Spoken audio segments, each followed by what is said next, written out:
ये बात आज से लिख लीजिए कि हरियाणा की सबसे ज़्यादा कोई हॉट सीट बनने वाली है तो वो है कलायत विधानसभा। जी हाँ, ये बात इसलिए कही जा रही है कि परंपरागत राजनीति के धुरंधर कद्दावर नेता भी इसी सीट से चुनाव लड़ने के इच्छुक हैं और इसके साथ साथ कई नए चेहरे भी कलायत विधानसभा में निकल कर आ रहे हैं जो शिक्षित हैं, पढ़े लिखे हैं और हल्के के लिए ये अच्छी बात भी है। तो आज उसी कड़ी में मेरे साथ एक ऐसे चेहरे को मैं इंट्रोड्यूस करवाने वाला हूँ जो पेशे से शिक्षक हैं।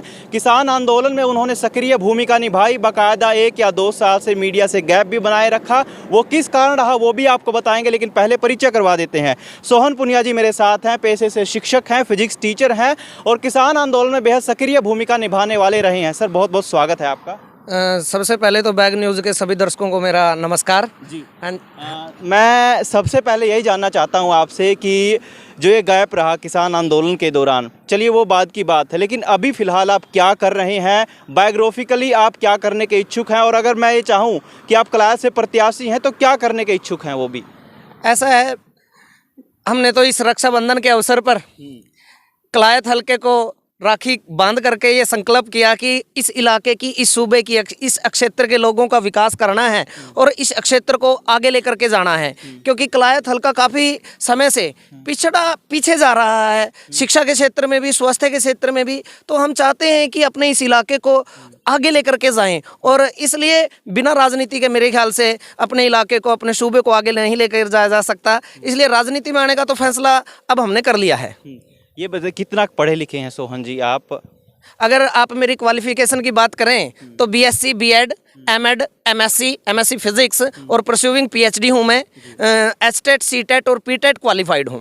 अभी कहाँ सेवाएं दे रहे हैं अपने? अभी मैं as a physics teacher Kaithal में कोचिंग इंस्टीट्यूट चलाता हूँ और वहीं पर बच्चों को फिजिक्स की कोचिंग देने का काम करता हूँ। क्या मानते हैं एक शिक्षक कलायत को बदल पाएगा?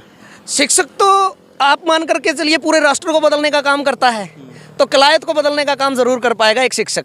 क्या मुद्दे देखते हैं कलायत में? कलायत में मुद्दे ऐसे हैं कि पिछले समय से अगर हम देखें तो महंगाई इतनी चरम सीमा पर है, बेरोजगारी चरम सीमा पर है।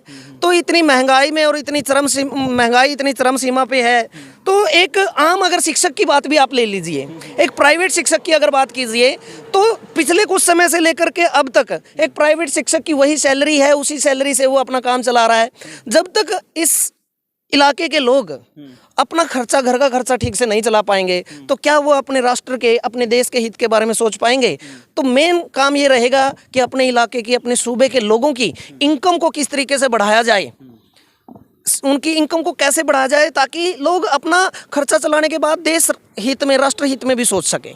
कैसे बढ़ाएंगे इनकम? तो पहली बात तो मैं अपने चैनल के माध्यम से यही एक घोषणा करना चाहता हूँ कि जितने भी प्राइवेट टीचर हैं, चाहे वो किसी भी स्कूल में, किसी भी इंस्टीट्यूट में कार्य कर रहा हो, उनकी सैलरी 50,000 रुपये से कम नहीं होगी। सब प्राइवेट टीचरों की सैलरी 50,000 रुपये से शुरू होगी। चाहे वो मतलब जब स्टार्टिंग करेगा तो 50,000 उसकी सैलरी स्टार्टिंग से होगी और सरकार के माध्यम से दिलवाने का काम करेंगे। यानी कि जितने भी 1-handed स्कूल हैं जिनको आज 5 से 7,000 रुपये में टीचर को रखा जाता है, उनका शोषण किया जाता है, मैं बता देना चाहता हूँ आपके चैनल के माध्यम से कि पहली सैलरी 50,000 रुपये से कम नहीं होगी और सरकार के माध्यम से दिलवाने का काम करेंगे। मान लीजिए ये 50,000 रुपये की सैलरी हो जाती है, लेकिन बाकी तबकों पर इसका असर क्या होगा? तो बाकी तबकों पर भी मैं आपको बता देना चाहता हूं कि जब से भाजपा सरकार आई है देश निजीकरण की तरफ बढ़ रहा है, प्राइवेटाइजेशन की तरफ बढ़ रहा है, लेकिन सरकार ने कभी प्राइवेट कर्मचारी के बारे में सोचा ही नहीं। देश को प्राइवेट करने की स्कीम चल रही है, लेकिन उस जब प्राइवेट कर रहे हैं उन प्राइवेट संस्थाओं में, उन प्राइवेट कंपनियों में काम करने वाले कर्मचारियों के बारे में कौन सोचेगा? उनकी इनकम बढ़ाने के बारे में कौन सोचेगा? क्या वो हमेशा ही 5, 7 और 10,000 रुपये काम करते रहेंगे? मुझे बताइए, इस देश का 95% जो पूरी जनसंख्या का हिस्सा है वो प्राइवेट संस्थाओं में काम कर रहा है और उनकी सैलरी 5 से 7 और 10,000 के बीच में है। क्या वो इतना 95% हिस्सा देश का देश हित के बारे में सोच पाएगा? जिस आदमी की इनकम 10,000 रुपये है, क्या वो देश हित के बारे में सोच पाएगा? जब उसका पेट ही नहीं भर रहा, उसकी भूख ही नहीं मिट रही, पेट भूख से खाली है, देश हित के बारे में कैसे सोच पाएगा? तो हमारा तो यही कहना है कि पहले हम उनको समर्थ बनाएंगे और तब इस सिचुएशन पर देश आ जाएगा कि देश का हर नागरिक देश के हित के बारे में सोच पाएगा। एक और बात सोहन जी, किसान आंदोलन के दौरान जो ऊर्जा आप में दिखाई देती थी, आज फिर वही ऊर्जा दिखाई दे रही है। उन्हीं तथ्यों के साथ आप बात रख रहे हैं। ये बताइए, थोड़ा गैप सा क्यों बनाए रखा आपने 2-3 सालों के दौरान? क्या कुछ ऐसा हो गया था निजी जीवन में? नहीं, ऐसा कुछ नहीं हुआ था। शायद आपने मेरे भाषणों में और मेरी जो आपके पहले से भी मेरी आपसे काफ़ी बार बात हुई है, मैंने उस समय भी कहा था कि किसान आंदोलन को सीढ़ी बना करके ऊपर नहीं मैं चढ़ूंगा। किसान आंदोलन हमारा एक जेन्युइन मुद्दा था, मेरे किसानों की आवाज़ थी, उसको मैंने उठाया और उस समय भी कहा था कि सरकार की जो गलत नीतियाँ होंगी, देखिए हम भाजपा विरोधी नहीं हैं, हम गलत नीतियों के विरोधी हैं। जो भी गलत नीतियां बनाएगा हम बेबाकी से उसका विरोध करेंगे, ठीक है ना। उस समय मैंने कहा था कि हम इसका विरोध करेंगे और डटकर विरोध किया और 3 काले कानूनों को वापस भी करवाया। और आपको बता देना चाहता हूं, जो आवाज़ उस समय तितरम मोड़ पर, टिकरी बॉर्डर पर, सिंधु बॉर्डर पर गूंजती थी किसानों के हित के लिए, अब वो आवाज़ विधानसभा में गूंजने वाली है। अच्छा। और किसानों का यह बेटा और उनका बेटा विधानसभा में जाकर के उनके हितों की आवाज़ उठाएगा और उस आवाज़ को इतने बुलंद तरीके से उठाया जाएगा कि बात को सिर्फ उठाएंगे नहीं, मनवाएंगे भी। तो किसी खास राजनीतिक पार्टी की तरफ झुकाव है? सुनने में आ रहा है कि कांग्रेस की ओर से भी कुछ सिफारिशें वगैरह कुछ ऐसा चल रहा है। देखिए, पता क्या है, पिछले समय से आज के दौर में मैं बता दूं, पिछले समय की अगर हम बात करें, शिक्षा के क्षेत्र की भी बात करें, अपने इलाके की शिक्षा की बात करें तो मेरे इलाके के जितने भी स्कूल थे, वो पहले वाला जो बीजेपी से पहले का जो कार्यकाल था, उस कांग्रेस का कार्यकाल था, या किलायत साहब विधानसभा से रामपाल माजरा जी थे, उनके शासनकाल की बात करें तो अगर उनकी बात करें, जितने भी स्कूल थे, कोई स्कूल प्राइमरी का था तो वो हाई स्कूल बना दिया गया, हाई स्कूल से सीनियर सेकेंडरी स्कूल बना दिया गया, नरड़ का स्कूल है, सेगा का स्कूल है, सिसला सिस्मर का स्कूल है, सोंगड़ माजरा का स्कूल है, जोखोली का स्कूल है, सभी स्कूलों को अपग्रेड कराया गया। लेकिन आज के दौर की बात करें, जब से बीजेपी सरकार आई है तो ये बैक गियर लग गया है। स्कूल अपग्रेड होने की बजाय बंद होने जा रहे हैं। हर तीसरे दिन एक सरकारी स्कूल बंद हो रहा है और हर दूसरे दिन एक प्राइवेट स्कूल खुल रहा है। तो बताइए किस तरीके से हम और उन प्राइवेट स्कूलों में काम करने वाले टीचरों की सैलरी 5 से 10 हज़ार रुपये है। तो क्या वो शिक्षक देश हित बारे में सोच पाएंगे? क्या मेरे इस कलायत को आगे लेके जा पाएंगे? तो मैं चाहता हूं कि जो सरकारी स्कूल बंद हो रहे हैं, उन सरकारी स्कूलों को दोबारा से उसी पोजीशन में लेकर के आएंगे और लोगों का विकास भी करवाएंगे। मेरा मानना है कि कांग्रेस की तरफ कुछ ज़्यादा ही झुकाव है आपका। देखिए, कांग्रेस की तरफ नहीं कह सकते आप। हाँ, आज के दौर में जो हवा चल रही है ये मुझे भी माननी पड़ेगी और ये जनता के मुंह से भी आ रहा है कि आज के दौर में कांग्रेस की हवा है और हम बड़े सौभाग्यशाली रहेंगे अगर कांग्रेस ने हमें मौका दिया तो जरूर इस किसान का बेटे की आवाज़ विधानसभा में गूंजेगी। आपको लगता है कि जो परंपरागत चेहरे हैं अभी दौड़ में हैं, टिकट की, सीट की, जो भी दावेदार हैं या प्रत्याशी के तौर पर खुद को रख रहे हैं, कांग्रेस हो, भाजपा हो या फिर INLD के हो चेहरे, वो तो मानते हैं कि उनमें आपकी दाल गल पाएगी या इन चेहरों में की बजाय आपको अच्छा सा विकल्प समझा जाएगा? आप ये बताइए, मेरे से अच्छा विकल्प इनको नज़र कौन सा आएगा? मेरे से ज़्यादा क्वालिफाइड कोई नहीं है, मेरे जैसे आवाज़ बुलंद नहीं कर सकता इनमें से कोई। क्योंकि पिछले समय से आपने देखा होगा फील्ड में मैंने काफ़ी सारे मुद्दों पे आवाज़ उठाई, चाहे बेरोज़गारी का मुद्दा हो, चाहे महंगाई का मुद्दा हो, काफ़ी सारे ऐसे मुद्दे हैं जिन पर मैंने बड़ी बेबाकी से आवाज़ उठाई। तो मेरे से अच्छा चेहरा इन्हें क्या मिलेगा? कई नए चेहरे भी आ रहे हैं, सुनने में आया है, आपके भी ध्यान में है। श्वेता ढुल एक्टिविस्ट की भूमिका में है, आप ही के हल्के से चुनाव लड़ने की इच्छुक हैं, दावेदारी ठोक दिए, बाकायदा कर भी रही हैं वो प्रचार उस तरीके से। अच्छी बात है। श्वेता ढुल ने पहला सोशल कार्य हम दोनों ने मिलकर के ही किया था। मेरे ख्याल से 2018 में हमने दोनों ने मिलकर करनाल में सरकार की पोल खोलो आंदोलन किया था और बड़ा सफल आंदोलन रहा था। इस देश के, इस प्रदेश के बहुत सारे बेरोजगार युवाओं को जो भर्ती से रिलेटेड थे, चाहे वो SBC का मुद्दा था या अदर मुद्दों से रिलेटेड जितने भी स्टूडेंट्स थे, उन सभी स्टूडेंट्स को वहाँ पर इकट्ठा करने का काम मैंने किया था और उसका संचालन वहाँ पर श्वेता ढुल और मैंने मिलकर के किया था। तो अच्छी बात है श्वेता ढुल भी इसमें आए, लेकिन कहीं ना कहीं मानना पड़ेगा, मैंने पिछले इलेक्शन में कह दिया था कि मैं राजनीति में आऊँगा और इन किसानों की, इन बेरोजगार बच्चों की आवाज़ को उठाने का काम करूँगा। क्योंकि देखो, राजनीति में आने पर राजनीतिक तजुर्बा होना बहुत ज़रूरी है। अगर हम राजनीति सीखने के लिए इलेक्शन लड़ रहे हैं तो वो नहीं, क्योंकि वो कहीं ना कहीं लोगों के साथ धोखे वाली बात होगी। अगर हम 5 साल में सिर्फ सीखते ही रहे तो विकास क्या करवा पाएंगे? तो श्वेता ढुल जी ने बड़ा लेट किया, अभी आकर के ये कहा कि भाई मैं अब राजनीति में आ रही हूँ और फिर वो 5 साल राजनीति सीखेंगे। तो मतलब मैंने पिछले इलेक्शन में बोल दिया था कि हम राजनीति करेंगे, इस जनता की राजनीति करेंगे, नाम की राजनीति नहीं करेंगे, काम की राजनीति करेंगे। तो अच्छी बात है, वैसे जितने भी नए चेहरे आए मोस्ट वेलकम हमका। निर्दलीय लड़ेंगे?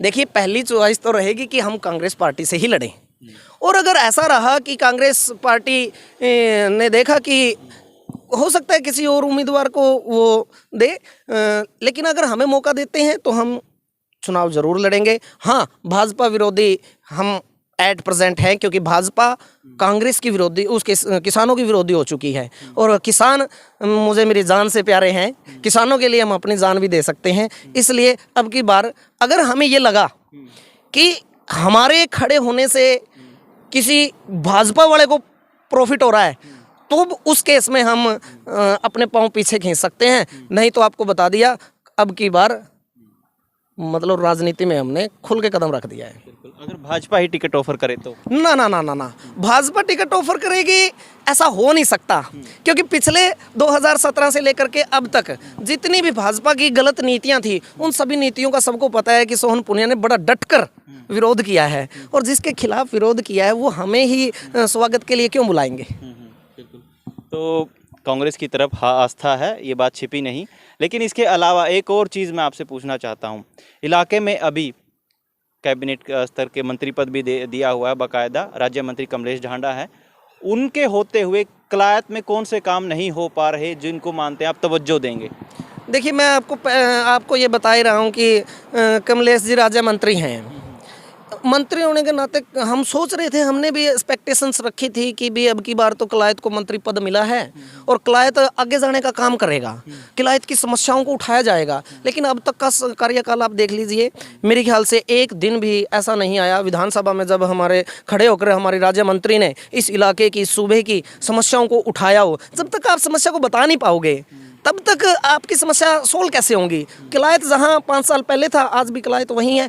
आज कलायत के ऊपर सूखे पत्तों की धूल के नीचे कलायत दब चुका है। अगर इसको चमकता हुआ कलायत, सुनहरा कलायत देखना चाहते हैं तो आपको अब की बार कैंडिडेट भाजपा के अगेंस्ट वाला ही जिताना पड़ेगा, और सोहन पुनिया इसके लिए बेस्ट ऑप्शन है। सोहन पुनिया बेस्ट ऑप्शन है।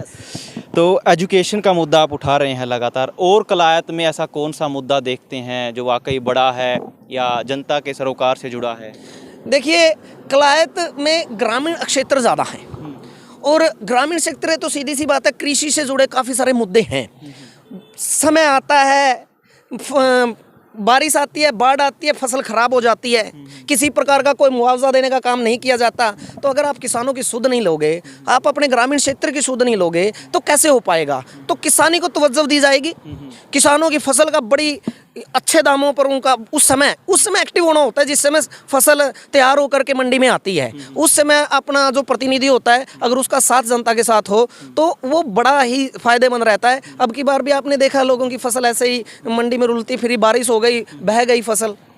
लगभग 1 साल का समय बचा है सोहन जी, ग्राउंड तैयार कर रहे हैं। आपका खुद का गाँव है सेग्गा, सेग्गा में कितने लोग आपको चाहते हैं, या आगे भविष्य की नींव के बतौर आप किस तरीके से रूपरेखा तैयार कर रहे हैं, प्रचार कर रहे हैं, लोगों से मिल रहे हैं, या सिर्फ एजुकेशनल सेवाएं दे रहे हैं? ऐसा है, एजुकेशनल सेवाएं तो हम स्टार्टिंग से दे ही रहे हैं, और एजुकेशन एक ऐसा क्षेत्र है, जब कोई बंदा एजुकेशन में आता है तो वो अपने समाज से, अपनी सोसाइटी से, अपने इलाके के जो भी लोग हैं उनसे अपने आप जुड़ जाता है, क्योंकि शिक्षा एक ऐसा माध्यम है जो लोगों को आपस में जोड़ने का काम करती है। तो लोगों के साथ मेरा बड़ा मेल मिलाप आपने देखा भी है। बड़े किसान आंदोलन के दौरान भी हज़ारों किसान मेरे पीछे चलते थे और उस बुलंद आवाज़ में नारे लगाते थे। हज़ारों युवाओं मेरे पीछे चलते थे। हमने बहुत बार युवाओं के लिए धरने प्रदर्शन किए, तो आपने देखा कितने युवा हमारे साथ होते थे। तो बात ये नहीं है, अब देखना ये है कि वो क्या राजनीतिक प्रोस्पेक्टस से हमें सही समझते हैं। अगर जनता ने हमें प्यार दिया तो अब की बार किसान का बेटा विधानसभा में बोलेगा। ये बुलंद आवाज़ 1-2 सालों से चुप रहने का क्या कारण था? कई सारी चीज़ें, भ्रांतियां भी हैं पब्लिक में कि शायद केस वगैरह पे तो नहीं हो गया सोहन पुनिया पे, या कोई ऐसी धमकी या सरकार की ओर से कोई थ्रेट आया हो जिसकी वजह से सोहन पुनिया चुप हो गए हो? पहली बात तो ना, सोहन पुनिया ने डरने का काम आज तक नहीं किया, चाहे वो क्षेत्र कोई भी हो। आज तक मैं किसी से डरा नहीं हूँ। जिस आवाज़ को मैंने उठाना है, मुझे ये लगा कि ये गलत है, तो मैंने गलत को गलत बोलने का काम किया। चाहे सामने वाले को बुरा लगे या अच्छा लगे, लेकिन जो गलत है गलत बोलने का काम किया, सरकार का डटकर विरोध किया। अगर इतना डरने वाली बात होती तो आज मैं आपको इंटरव्यू ना दे रहा होता, ठीक है ना। और ना ही किसान आंदोलन में, आपको पता है किसान आंदोलन में सरकार ने कितने केस किए। आंदोलन जब करते हैं तो खीर पतासे नहीं बढ़ते, तो जो मर्जी करे, जब आवाज उठानी है तो उठानी है, क्योंकि हम तो पैदा इस इलाके के विकास के लिए हुए हैं, नकली विकास नहीं। कहीं जेपी वाले लड़के के विकास की बात करते हो, वो विकास नहीं, एक असली विकास, एक चमकता हुआ कैथल और एक चमकता हुआ कलायत अपने इलाके को आगे लेकर जाने का काम करेंगे। एक अंतिम सवाल, पब्लिक आज आपको सफ़ेद कुर्ते पजामे में देख रही है, नेता के तौर पर एक बानगी बन गई है, लेकिन ये नेता पब्लिक में प्रत्यक्ष रूप से कब मिलना शुरू करेगा? बस आप मान करके चलिए, जल्दी ही हम डोर टू डोर प्रोग्राम शुरू करने वाले हैं और आपको कहीं ना कहीं हम ज़रूर नज़र आएंगे। दोबारा भी हमारी मुलाकात होती रहेगी इलेक्शन के दौरान, आप देखना। और फिर आप ये देखना कि सोहन पुनिया के साथ कितनी भीड़ है। चलिए, बहुत भविष्य को लेकर या राजनीतिक भविष्य को लेकर बहुत बहुत शुभकामनाएं सोहन पुनिया जी। धन्यवाद। तो एक शिक्षक राजनीति के क्षेत्र में उतर गया है और सब कुछ भविष्य के गर्भ में है, लेकिन असली बात यह है कि जिस तरीके से उम्मीदवार आ रहे हैं वैसे वैसे इस सीट की बानगी या ये सीट और ज़्यादा हॉट होती जा रही है। लेकिन देखना होगा कि परंपरागत राजनीति के धुरंधर इनको मात दे पाएंगे या फिर इलाके की जनता नए चेहरों पर दाव खेलेगी। फिलहाल कैथल बैग न्यूज़ के साथ इतना ही।